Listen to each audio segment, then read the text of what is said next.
y se lo llevó a la fortaleza Antonia, donde está ahora encarcelado.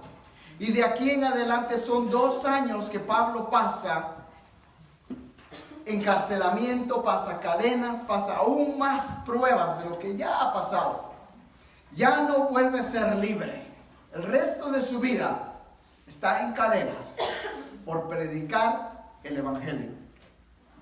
Sin embargo, si usted pudiera hablar con Pablo en este día, ¿qué le diría Pablo? Yo le preguntaría a Pablo, ¿valió la pena? Y estoy seguro que él me diría, sí, absolutamente valió la pena. Y yo le preguntaría, Pablo, ¿cómo pudiste soportar tanto? ¿Qué nos diría? Y en este día tengo una pregunta para usted. ¿Cómo llegó aquí usted? ¿Cómo llegó a este lugar? No solo a nuestra iglesia, sino a esta ciudad, a este país.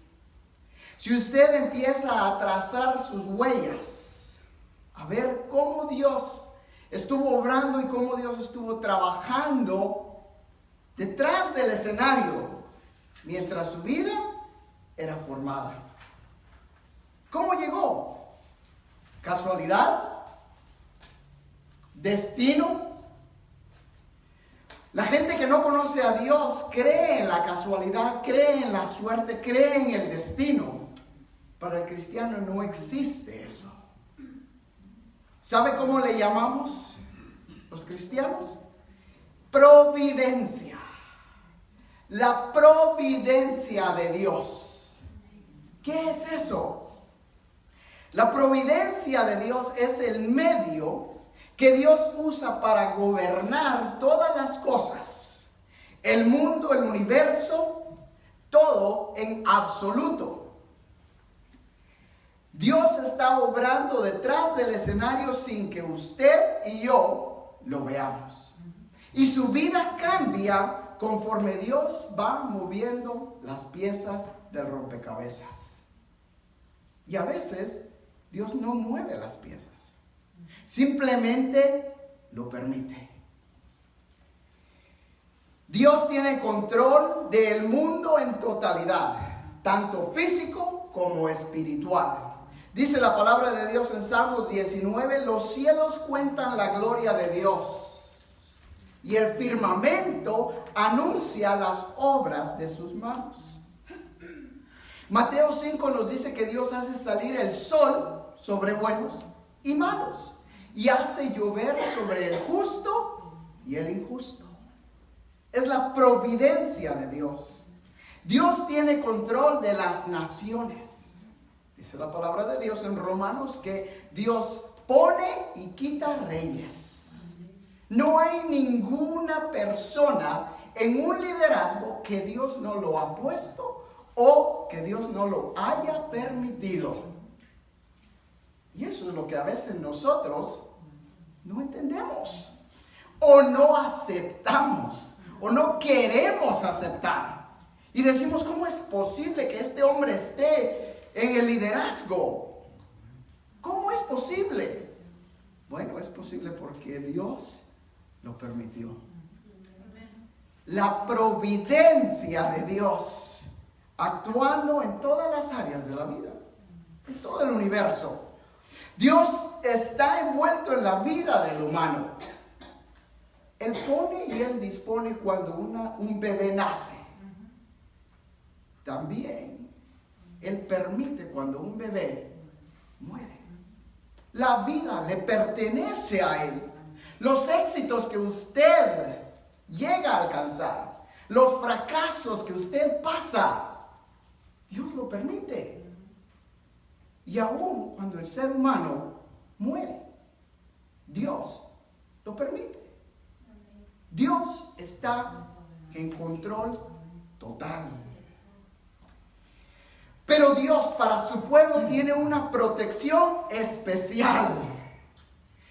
Y no cabe duda que si usted le preguntara a Pablo en este día, ¿qué tiene que decir él de la providencia de Dios? Él nos diría lo que nos dijo en Romanos capítulo 8, versículo 28.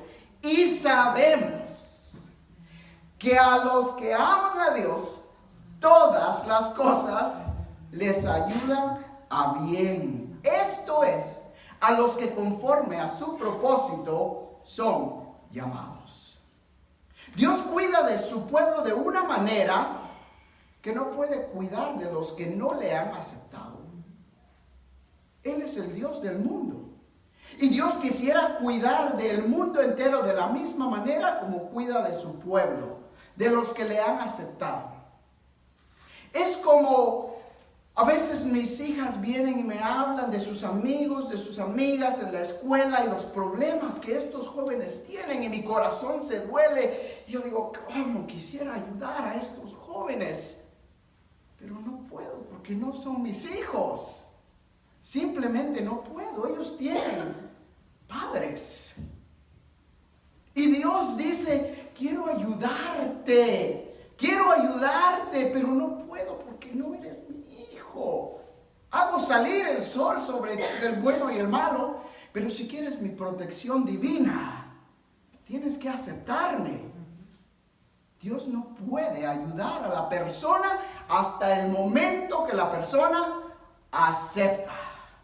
Hasta el momento que la persona reconoce, soy culpable, soy pecador y necesito un Salvador.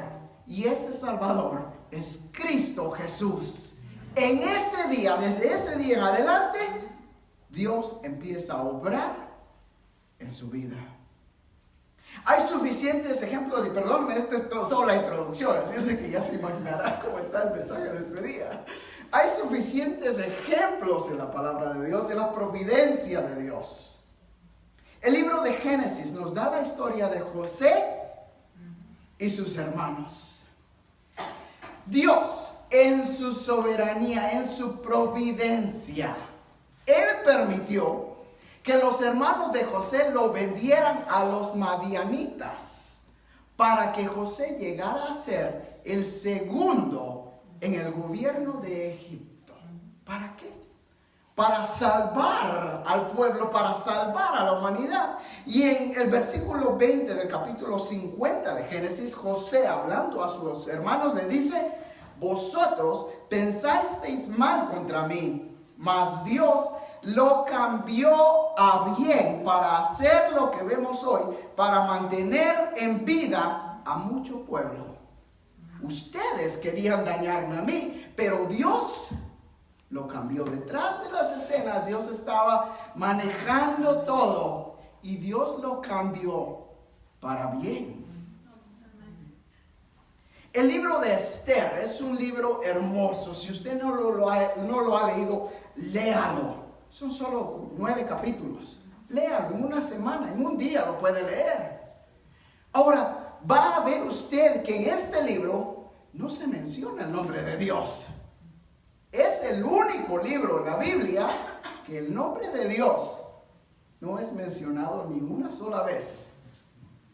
Pero podemos ver la providencia de Dios trabajando en la vida de Esther. Cuando Esther y el rey Asuero, ella llega a ser reina del rey Asuero. Había un hombre llamado Amán, quien detestaba a los judíos y quería matarlos. Y el tío de Esther le dice: Esther, ¿quién sabe si Dios te haya puesto aquí para esto? ¿Quién sabe si este es el propósito de Dios para tu vida? ¿Cuál es el propósito de Dios para su vida en este día? Aún Jesús mismo estuvo bajo la providencia de Dios. Cuando Judas negó a Jesús, cuando Judas entregó a Jesús, fue Dios el que lo permitió. Fue Dios el que permitió que Judas vendiera al Hijo de Dios para que su plan redentor se llevara a cabo. Fue Dios el que permitió que los judíos lo llevaran delante de Pilato. Y fue Dios el que permitió que Pilato lo mandara a la cruz. Y cuando Jesús estaba frente a Pilato, Pilato le dijo: ¿no sabes que yo tengo poder para dejarte ir? Y Jesús le dijo: tú solo tienes el poder que se te ha dado desde arriba. Es la providencia de Dios actuando en el mundo. Y vemos la providencia de Dios en la vida de Pablo. Yo he podido ver la providencia de Dios en nuestra vida, en nuestra familia. Dios tuvo que llevarnos a Japón para que yo entendiera que nos estaba llamando al ministerio. Fue hasta ahí que logramos entender y dijimos, esto es lo que Dios quiere. Y cuando estábamos ahí dijimos, pues entonces Dios nos está llamando, aquí está nuestro ministerio. Y quisimos y tratamos y luchamos. Y Dios dijo, sí, este es tu ministerio, pero no está aquí. Y usó la enfermedad de mi suegra para traernos hasta acá. Y llegamos aquí y dijimos, Señor, ¿de veras? ¿De veras? Y Dios empezó a mover las piezas conforme Él quiso. Y en su providencia estamos hoy aquí. No es que me haya recomendado nadie. No es que me lo merezca. Porque yo soy el único, el primero que le digo, no me lo merezco. Soy un inútil. No sé nada. Pero la providencia de Dios fue así. Ahora usted en su vida podrá estar pasando dificultades. Podrá estar pasando un momento donde usted dice, ¿por qué Dios permite esto? ¿Por qué está pasando esto? ¿Por qué? ¿Por qué? ¿Por qué? Deje de preguntarse por qué y empiece a preguntar ¿para qué? Es muy diferente. Porque todo lo que pasa en nuestra vida, Dios lo permite con un propósito. Cuando usted entienda ese propósito, va a ver las cosas muy diferentes. Voy a dejar de hablar ya, mejor vamos al texto de este día. Estamos en el capítulo 22, versículo 30. Al día siguiente, queriendo saber de cierto la causa por lo cual le acusaban los judíos les soltó de las cadenas y mandó venir a los principales sacerdotes y a todo el concilio, y sacando a Pablo le presentó ante ellos. Entonces, capítulo 23, entonces Pablo, mirando fijamente al concilio, dijo, varones hermanos, yo con toda vuestra conciencia he vivido delante de Dios hasta el día de hoy. Quiero que note usted la diferencia, cómo Pablo le habla a este grupo de hombres. En el capítulo 23 les habla hermanos, hombres, varones, hermanos. Pero anteriormente, cuando les habla a los líderes, al pueblo, lo dice padres. Es la reverencia que ellos tenían. Ahora, cuando Pedro estuvo frente al Sanedrín también, él les habló de la misma manera. Padres, ancianos, y presentaban su defensa. Es quizás porque Pablo había crecido con algunos de estos líderes del Sanedrín. El Sanedrín se componía de 70 fariseos y saduceos, líderes religiosos y políticos, más uno, el sumo sacerdote. Y en esta ocasión Pablo les está hablando aquí. Y les dice, versículo 2, estamos en el capítulo 23 de Hechos. Versículo 2, el sumo sacerdote Ananías ordenó entonces, ¿me brinqué aquí? No. Okay. El sumo sacerdote Ananías ordenó entonces a los que estaban junto a él que le golpeasen en la boca. Entonces Pablo le dijo, Dios te golpeará a ti, pared blanqueada. ¿Estás tú sentado para juzgarme conforme a la ley y quebrantando la ley me mandas golpear? Los que estaban presentes dijeron al sumo sacerdote de Dios injurias. Pablo dijo, no sabía, hermanos, que era el sumo sacerdote, pues escrito está: no maldecirás a un príncipe de tu pueblo. Vamos a pausar aquí, vamos a detenernos aquí un momento. En primer lugar, ¿por qué Pablo responde de esta manera? El sumo sacerdote llega y Pablo está presentando su defensa y el sumo sacerdote lo manda a golpearle. Y Pablo le dice: Dios te golpeará a ti. Pared blanqueada.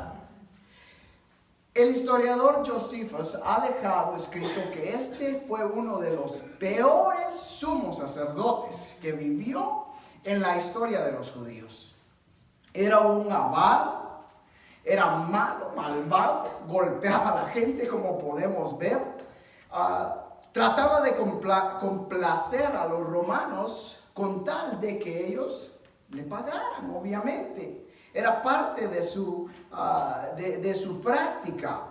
Y aquí Pablo simplemente le está diciendo: tú por fuera demuestras una cosa, pero por dentro eres otra cosa.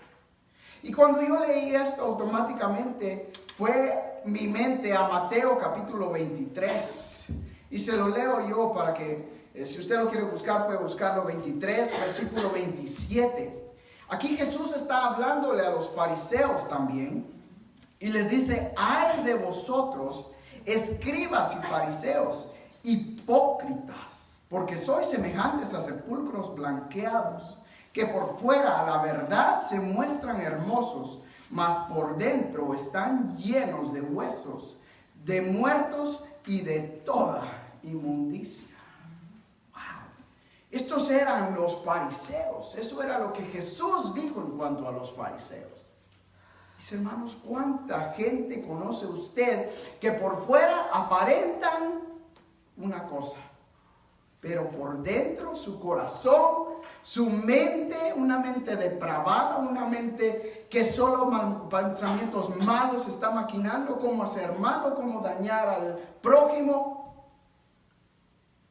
No sirven al Señor de corazón. Y Jesucristo mismo dijo: este pueblo de labios me honra, pero su corazón está lejos de mí. Pablo le está hablando así a este hombre porque él sabe que su corazón no está donde debe de estar. ¿Dónde está su corazón en este día? ¿Está siendo usted sincero con Dios? ¿O habrán cosas que aún no le ha dado usted a Dios? Seguimos adelante, el versículo 6. Entonces Pablo, notando que una parte era de saduceos y otra de fariseos, alzó la voz en el concilio: varones hermanos, yo soy fariseo, hijo de fariseos. Acerca de la esperanza y de la resurrección de los muertos se me juzga. Cuando dijo esto, se produjo disensión entre los fariseos y los saduceos, y la asamblea se dividió. Porque los saduceos dicen que no hay resurrección, ni ángel, ni espíritu, pero los fariseos afirman estas cosas. Y hubo un gran vocerío, y levantándose los escribas de parte de los fariseos, contendían diciendo: ningún mal hallamos en este hombre, que si un espíritu le ha hablado un ángel, no resistamos a Dios. Y habiendo grande disensión, el tribuno, teniendo temor de que Pablo fuese despedazado por ellos, mandó que bajasen soldados y le arrebatasen de en medio de ellos y le llevasen a la fortaleza.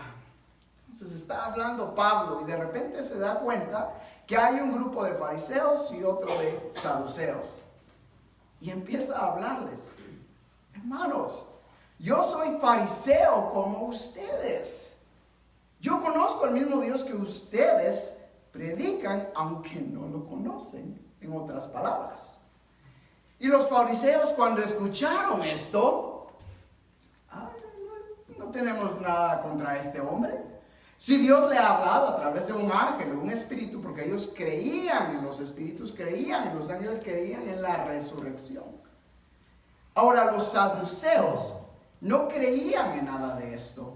Los saduceos y los fariseos eran dos grupos religiosos y políticos que se levantaron después de la cautividad de Babilonia. En los años 607 a los años 537, Israel estuvo cautiva. Durante ese tiempo se perdió las tradiciones judías que ellos practicaban. Después de este tiempo fue que resultaron los fariseos. Y eran los que se consideraban ser apartados. Eso es lo que fariseo quiere decir, apartado. Y ellos se hacían llamar que eran los únicos que sabían interpretar la ley. Pero lo tomaban al extremo. Tanto que los 10 mandamientos que Dios había dado, ellos lo llegaron a cambiar a 632 reglas o leyes que debían practicarse. Esos eran los fariseos. Así es de que estos dos grupos los encontramos aquí y ahora están divididos. Pablo aprovecha la oportunidad y en vez de que ahora el problema esté con él, el problema está en ellos y empiezan a pelearse entre ellos mismos. Cuando Claudio vio este problema, dice que llamó a los soldados y lo llegaron a sacar. Ahora, pasamos al versículo 11. Y hay un principio muy hermoso en este versículo. Dice la palabra de Dios: a la noche siguiente se le presentó el Señor y le dijo: ten ánimo, Pablo, pues como has testificado de mí en Jerusalén, así es necesario que testifiques también en Roma. Y como dijo Roberto esta mañana, esta quizás fue la noche más larga de la vida de Pablo. Dice que fue a la noche siguiente, así que pasó el día después que los romanos se lo llevaron, pasó la noche, pasó el día, a la noche siguiente. ¿Qué cree usted que estaba pensando Pablo en ese momento? Quizás triste, quizás llorando. Quizás decía: ¿por qué no le hice caso a Ágabo, el que dijo que con este cinturón van a atar al que le pertenece? ¿Por qué no le hice caso a los hermanos? Cuando me decían: Pablo, no vayas a Jerusalén, no vayas a Jerusalén. Y el Espíritu le decía: Pablo, en Jerusalén solo cadenas te esperan. Y Pablo, triste, quizás solo en la prisión. Y viene Dios y le visita y le dice: ten ánimo, Pablo, ten ánimo. ¿Cómo cree usted que Pablo se sintió en ese momento? Le dijo: como has testificado en mí aquí en Jerusalén, vas a testificar en Roma. Ese era el deseo de Pablo, llegar a Roma. Desde capítulos anteriores él ya había dicho: es necesario que yo vaya a Roma. Y aquí Dios toma el momento para hablarle a Pablo y para recordarle que él está en control de su vida. Saben, mis hermanos, que la palabra de Dios nos alienta cuando más lo necesitamos. La palabra de Dios nos alienta cuando más lo necesitamos. Dios le ha hablado 4 veces hasta este momento a Pablo, directamente. En el capítulo 9, Dios le habla en camino a Damasco y le dice: Pablo, Pablo, ¿por qué me persigues? Y le dice: yo soy Jesús, a quien tú persigues. Dura cosa te es dar coces contra el aguijón. Inmediatamente después que Pablo le dice: Señor, ¿qué debo de hacer? Jesús le dice: levántate y entra en la ciudad y ahí se te dirá lo que debes de hacer. Eso fue la primera vez. La segunda vez lo encontramos en el capítulo 22. Después de haber regresado de Arabia, regresa a Jerusalén. Pasó en Arabia 3 años preparándose. Y Dios le habla a Pablo ahí en Jerusalén y le dice: date prisa y sal prontamente de Jerusalén, porque no recibirán tu testimonio acerca de mí. Ve, porque yo te enviaré lejos a los gentiles. La tercera vez lo encontramos en Corinto, en el capítulo 18, versículo 9, donde también Pablo una vez más se siente triste, se siente derrotado. Y en esta ocasión Dios le dice: no temas, sino habla y no calles, porque yo estoy contigo y ninguno podrá sobre ti la mano para hacerte mal. Y en esta ocasión, en este capítulo, Dios le dice: ten ánimo, Pablo, ten ánimo. Todavía no se ha acabado tu vida. Todavía tengo planes para ti en Roma. La quinta vez lo vamos a encontrar en el capítulo 27, cuando están en el barco y Dios le dice: ninguno de los que están contigo van a perecer. Dios los va a salvar. Ahora, mis hermanos, ¿de qué manera le ha hablado Dios a usted? ¿De qué manera le ha hablado Dios a usted? A veces no entendemos la voz de Dios. Aunque la oímos, no hacemos caso. Pero Dios siempre nos alienta, siempre nos dice: aún no se acaba. Todavía estoy en control. Y mi hermano, mi hermana, yo no sé qué situación está pasando usted en este día. Pero si es una situación difícil, Dios le dice a usted en este día: ten ánimo, ten ánimo. Levántate. Ya deja de andar ahí. Ay, ¿por qué Dios no me ama? ¿Por qué Dios se ha olvidado de mí? A veces decimos así porque vemos la situación y no nos acordamos. Dios todavía está en control. Ten ánimo. ¿Sabe que Dios a veces nos saca del dolor? A veces nos da fuerzas para pasar y aguantar el dolor. A Pablo no lo sacó de la cárcel como lo hizo con Pedro. A Pedro dice que el ángel llegó y abrió las cadenas, abrió las puertas de la cárcel. Le dijo: vamos, Pedro, levántate, sal. A Pablo no.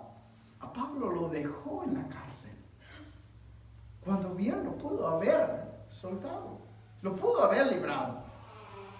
La providencia de Dios en la vida de Pablo. Mis hermanos, Dios a veces usa hermanos, hermanas para traernos palabras de aliento. El enemigo a veces trae amistades, trae familiares y aún hermanos, hermanas, para traernos palabras de desaliento. Ese es el peligro. Usted recuérdese que si son palabras de aliento, son de Dios. Si son palabras de desaliento, es el enemigo tratando de desalentarlo. ¿Cómo es posible? Se llama providencia. Dios aún permite que estas cosas sucedan. ¿Por qué? Porque es Dios. ¿En qué formas le ha hablado a Dios a usted? Dios me ha hablado a mí en varias formas. Me ha recordado: esfuérzate y sé valiente. Versículo que mi madre siempre me ha dicho desde que, todavía me considero joven, estaba más joven. Me decía mi madre: hijo, esfuérzate y sé valiente. No temas ni desmayes. Y Dios siempre me ha hablado a través de ese versículo. Cada vez que lo he necesitado, voy a ese versículo de Josué capítulo 1, versículo 9. Esfuérzate y sé valiente. También me ha dicho: ten ánimo. Han habido veces que Dios ha usado hermanos que vengan de la nada y me digan: tenga ánimo, hermano. Tenga ánimo. Levántese. Y Dios me dice, ten ánimo. Ten ánimo. Sigue adelante. Cuando este ministerio empezó, si usted quiere saber la historia, venga conmigo, yo se la digo. Fueron muchas pruebas las que tuvimos que pasar. De repente, en mi trabajo, cuando nunca he tenido problemas, de repente empezaron los problemas. Al punto que yo dije, Señor, ¿qué va a pasar? Si me quedo sin trabajo, ¿qué voy a hacer? Y Dios me dijo, ten ánimo, yo estoy en control. Y Él usó lo que parecieron problemas para cambiarlo todo. Ahora estoy en una posición donde yo le doy gracias a Dios porque tengo tiempo para prepararme aún en el trabajo. Si usted me hubiera preguntado hace 6 meses, le digo, yo no sé qué Dios está haciendo, pero son nomás problemas. Problemas en la casa, problemas en el trabajo, problemas en la iglesia. Problemas, problema.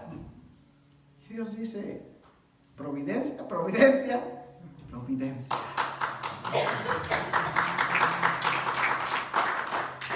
Y últimamente me ha hablado y me ha dicho, te encarezco que prediques la palabra, que instes a tiempo y afuera de tiempo, redarguye, reprende, exhorta con toda paciencia y doctrina.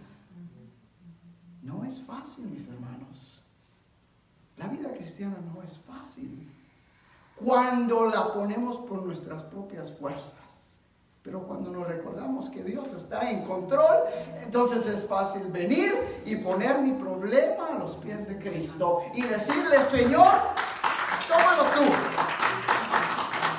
Tómalo tú. Porque yo ya no puedo más.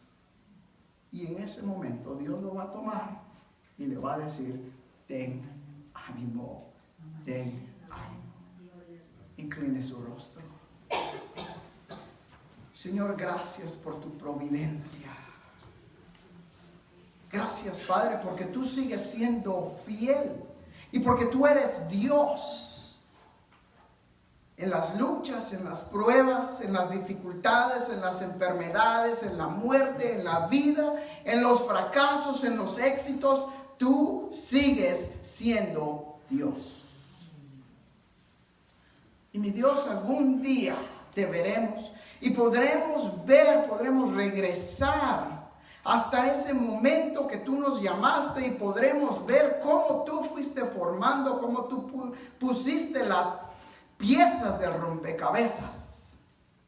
Gracias, Señor, porque tú nunca dejas ningún proyecto sin terminar. Gracias porque tú no eres como yo, Señor. Y gracias porque un día este proyecto que tú tienes en mi vida terminará. Y en ese día te veré cara a cara tal y como eres. Ayúdame a permanecerte fiel para verte en ese día hermoso. Ahora, mi Dios, ponemos nuestros problemas, ponemos nuestras enfermedades a tus pies y los dejamos en tus manos. Y te pedimos que tú los tomes, Señor. Gracias por tu providencia, porque tú siempre sigues fiel. En tu nombre oramos. Amén. Muy bien, quiero tomar un momentito